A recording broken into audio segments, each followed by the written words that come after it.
हनुमान जी का पंचमुखी अवतार। लंका में महाबलशाली मेघनाद के साथ बड़ा ही भीषण युद्ध चला। अंततः मेघनाद मारा गया। रावण, जो अब तक मद में चूर था, रामसेना खास तौर पर लक्ष्मण का पराक्रम सुनकर थोड़ा तनाव में आया। रावण को कुछ दुखी देखकर रावण की मां कैकसी ने उसके पाताल में बसे दो भाइयों अहिरावण और महिरावण की याद दिलाई। रावण को याद आया कि ये दोनों तो उसके बचपन के मित्र रहे हैं। लंका का राजा बनने के बाद उनकी सुध ही नहीं रही थी। रावण ये भली प्रकार जानता था कि अहिरावण व महिरावण तंत्र मंत्र के महापंडित, जादू टोने के धनी और मां कामाक्षी के परम भक्त हैं। रावण ने उन्हें बुला भेजा और कहा कि वो अपने छल बल कौशल से श्री राम व लक्ष्मण का सफाया कर दे। ये बात दूतों के जरिए विभीषण को पता लग गई। युद्ध में अहिरावण व महिरावण जैसे परम मायावी के शामिल होने से विभीषण चिंता में पड़ गए। लंका में महाबलशाली मेघनाद के साथ बड़ा ही भीषण युद्ध चला। अंततः मेघनाद मारा गया। रावण, जो अब तक मद में चूर था, रामसेना खास तौर पर लक्ष्मण का पराक्रम सुनकर थोड़ा तनाव में आया।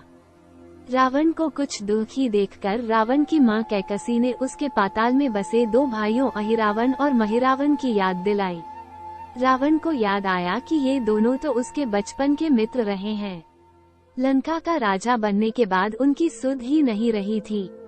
रावण ये भली प्रकार जानता था कि अहिरावण व महिरावण तंत्र मंत्र के महापंडित, जादू टोने के धनी और मां कामाक्षी के परम भक्त हैं। रावण ने उन्हें बुला भेजा और कहा कि वो अपने छल बल कौशल से श्री राम व लक्ष्मण का सफाया कर दे। ये बात दूतों के जरिए विभीषण को पता लग गई। युद्ध में अहिरावण व महिरावण जैसे परम मायावी के शामिल होने से विभीषण चिंता में पड़ गए। विभीषण को लगा कि भगवान श्री राम और लक्ष्मण की सुरक्षा व्यवस्था और कड़ी करनी पड़ेगी। इसके लिए उन्हें सबसे बेहतर लगा कि इसका जिम्मा परम वीर हनुमान जी को सौंप दिया जाए। राम लक्ष्मण की कुटिया लंका में सुवल पर्वत पर बनी थी। हनुमान जी ने भगवान श्री राम की कुटिया के चारों ओर एक सुरक्षा घेरा खींच दिया।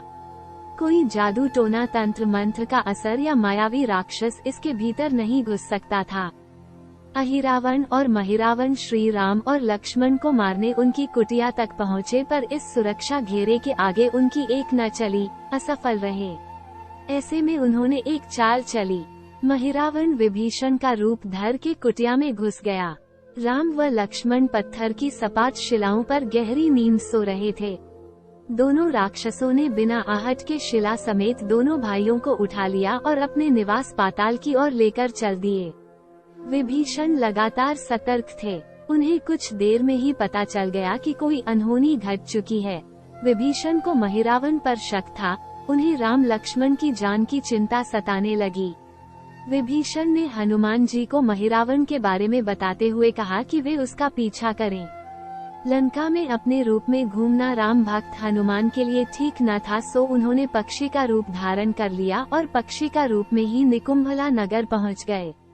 निकुंभला नगरी में पक्षी रूप धरे हनुमान जी ने कबूतर और कबूतरी को आपस में बतियाते सुना।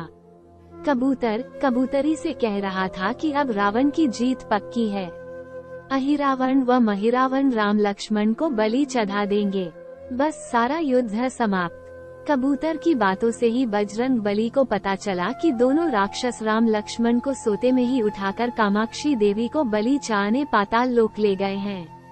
हनुमान जी वायु वेग से रसातल की ओर बढ़े और तुरंत वहां पहुंचे।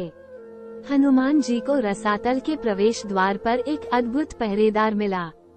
इसका आधा शरीर वानर का और आधा मछली का था। उसने हनुमान जी को पाताल में प्रवेश से रोक दिया। द्वारपाल हनुमान जी से बोला कि मुझको परास्त किए बिना तुम्हारा भीतर जाना असंभव है। दोनों में लड़ाई ठन गई। हनुमान जी की आशा के विपरीत यह बड़ा ही बलशाली और कुशल योद्धा निकला। दोनों ही बड़े बलशाली थे। दोनों में बहुत भयंकर युद्ध हुआ, परंतु वो बजरंग बली के आगे न टिक सका। आखिरकार हनुमान जी ने उसे हरा तो दिया, पर उस द्वारपाल की प्रशंसा करने से नहीं रह सके। हनुमान जी ने उस वीर से पूछा कि हे वीर, तुम अपना परिचय दो। तुम्हारा स्वरूप भी कुछ ऐसा है कि उससे कौतूहल हो रहा है। उस वीर ने उत्तर दिया, मैं हनुमान का पुत्र हूँ और एक मछली से पैदा हुआ हूँ। मेरा नाम है मकरध्वज। हनुमान जी ने ये सुना तो आश्चर्य में पड़ गए। वो वीर की बात सुनने लगे। मकरध्वज ने कहा, लंका दहन के बाद हनुमान जी समुद्र में अपनी अग्नि शांत करने पहुँचे। उनके शरीर से पसीने के रूप में तेज गिरा। उस समय मेरी माँ ने आहार के लिए मुख खोला था। वह तेज मेरी माता ने अपने मुख में ले लिया और गर्भवती हो गई। उसी से मेरा जन्म हुआ है। हनुमान जी ने जब ये सुना तो मकरध्वज को बताया कि वही हनुमान है।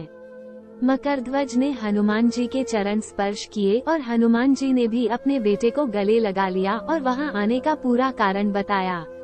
उन्होंने अपने पुत्र से कहा कि अपने पिता के स्वामी की रक्षा में सहायता करो। मकरध्वज ने हनुमान जी को बताया कि कुछ ही देर में राक्षस बलि के लिए आने वाले हैं। बेहतर होगा कि आप रूप बदलकर कामाक्षी के मंदिर में जाकर बैठ जाएं। उनको सारी पूजा झरोखे से करने को कहें। हनुमान जी ने पहले तो मधुमक्खी का वेश धरा और मां कामाक्षी के मंदिर में घुस गए। हनुमान जी ने मां कामाक्षी को नमस्कार कर सफलता की कामना की और फिर पूछा, है मां, क्या आप वास्तव में श्री राम जी और लक्ष्मण जी की बलि चाहती हैं?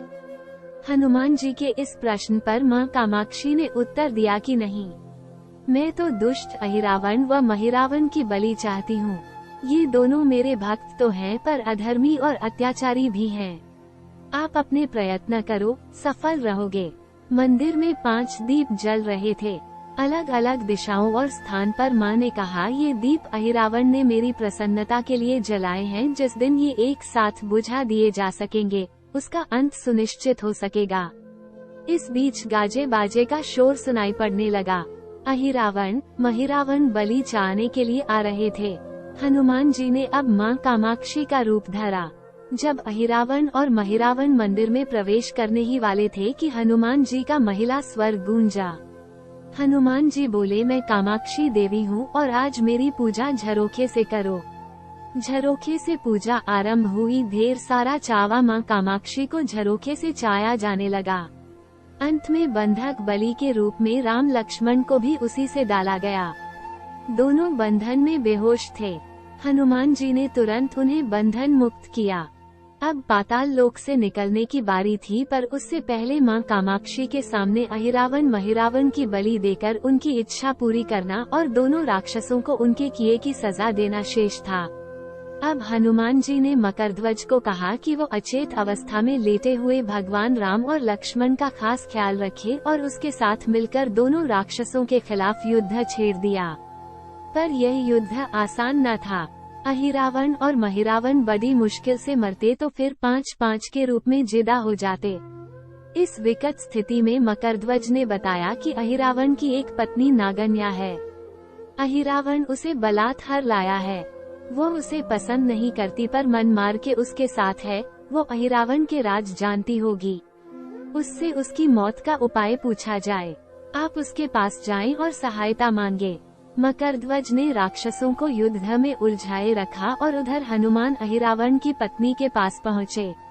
नागन्या से उन्होंने कहा कि यदि तुम अहिरावण के मृत्यु का भेद बता दो तो हम उसे मारकर तुम्हें उसके चंगुल से मुक्ति दिला देंगे। अहिरावण की पत्नी ने कहा, मेरा नाम चित्रसेना है। मैं भगवान विष्णु की भक्त हूँ।